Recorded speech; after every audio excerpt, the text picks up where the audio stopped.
कुछ यात्राएं मैंने ऐसी की हैं जो गंगा के बहुत समीप में जाने की कोशिश की। तो गंगा के किनारे किनारे किनारे लगभग 40-45 किलोमीटर तक मैंने लंबा रास्ता तय किया।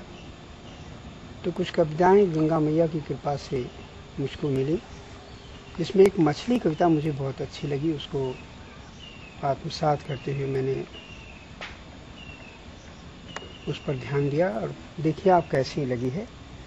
मछली कितनी भोली है मछली, गंगा तेरे जल में हुड़दंग करती है, नन्हे नन्हे मुंह से गाती खूबसूरत कथाओं का जाल फैलाती है माया जाल। मछली कितनी भोली है मछली, गंगा तेरे जल में हुड़दंग करती, नन्हे नन्हे मुंह से गाती है खूबसूरत कथाओं का जाल फैलाती माया जाल। आकाश और पृथ्वी के बीच जल तरंग में खूबसूरत नीली पीली काली बैगनी सुनहली रुपहली कोलाहल पर प्रेम और सपनों में संजोए भोली है मछली, मचलती है मछली। तनिक साहस कर उछल पड़ती है, निकल आती है जल के ऊपर, भली भली सपनों की भली भली मछली। पूछती है बार बार उन वृक्षों से, तो तटबंध पर खड़े हैं, कैसी मैं लगती हूँ। काफी अंदर तक तैरती चली जाती है, प्रेम में डूबी लुकते छिपते गुनगुनाते स्वप्नों में बघाते, नटखट गांव गांव के खेतों को लहलाते सुनाते आलिंगन करते खोजती आंखों में अपने मित्र बंधु। साहस से भरी मछली नन्हे नन्हे डनों को फड़फड़ाते काली रात पात कर देती है। कुछ उतर आता है अदम्य साहस की पुतली है मछली, कितनी भोली है मछली। गौर से सुनिए, एक आदमीला भड़कीली दाढ़ी वाला तट पर खूबसूरत लाल डोरियों में बंधा कटिया लिए इधर उधर कई पत्थरों के पड़े चट्टानों पर बैठ डिब्बे से निकाल केचुए की गर्दन डाल रहा है कटिया। फंस जाए भोली मछली, प्यारी प्यारी मछली। उसकी आंखें कमान पर चढ़ी हैं, सधा है तीर, शायद वो एकदम नंगा है रौब से, और सब जानते हैं सदियों से बेंध रहा है जल, काट रहा है पेड़ों की खामोशी। पेड़ दौड़ते होते चलते बोलते होते तो ला देते भूकंप, आदमी को खड़ा होने नहीं देते, पलट देते वो ताकत को खत्म कर देते। आदमी अपने नंगेपन का रौब भूल जाता और वो अपनी सभ्यता में लौट जाता। पा जाती मुक्ति मछली, साहस की पुतली मछली, कितनी भोली है मछली। आगे देखिए, जाड़े के दिनों में मछली खोर पसीने में डूब बुरी तरह से बिंधा पड़ा, और उस पर बेतहाशा ठंड पसीने में डूब काफिला सराबोर सत्यमेव जयते में हंसते कम उम्र के लोग। सुविधा अनुसार सभी लोग समझदारी दिखा रहे थे, आ जा रहे थे अफसर लोग। कटिया वह जगह बदल लगा चुका कटिया। फंसती मछली को कितना कष्ट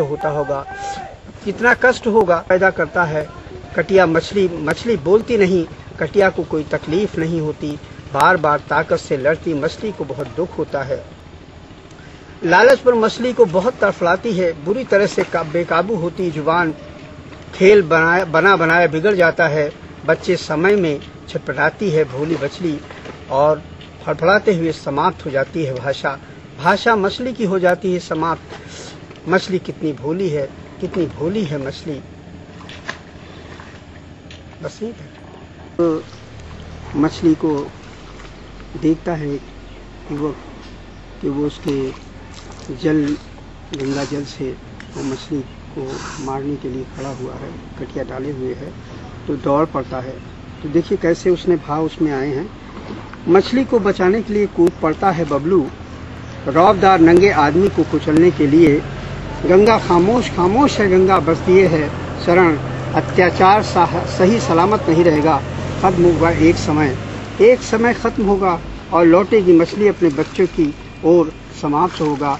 कूद पड़ता है बबलू मौसम है, ज्वालामुखी है बबलू, स्वाभाविक उसकी सुलगदी आंखों के गिरफ्त से निकली एक रक्त की सड़क एक तेज किरण बेताब बेवक्त का ज्वालामुखी गंगा के जल को रक्त से बचाने के लिए निकली, और खुशबू घुस गई उस नंगे आदमी में। वह भागा मोम की गुड़िया के साथ, वह भागा चिड़िया के बच्चों के साथ, हवा आसमान मिट्टी के साथ। वो भागा जनमंत्र को ले, खामोश पेड़ लहलहाने लगे, तमाम सीपियां उछल कूद मचाने लगी उछल कूद। पंख बच गए जोड़ों के, सुरक्षित हो गया उनका मैदान। नंगे से डरता है, उनके मैदान को बचाया आदमी ने। अक्सर ऐसा होता है कि लोहे से काटता है, या कहा जाए कि पेड़ को ही काटता है। तो उसी तरह इसमें भी है कि नंगा नंगे से डरता है। तो उसमें दिया है, नंगा नंगे से डरता है, उनके मैदान को बचाया आदमी ने। लोहा लोहे से कटता है, काटा जा सकता है, सब कुछ बच गई मछली। कितनी भोली मछली, गंगा तेरे जल में हुड़दंग करती। नन्हे नन्हे मुंह से गाती किनारी, कितनी सुंदर है मछली, कितनी है भोली है मछली। मछली कितनी भोली है मछली, गंगा तेरे जल में हुड़दंग करती। नन्हे नन्हे मुंह से गाती है खूबसूरत कथाओं का जाल, फैलाती है माया जाल।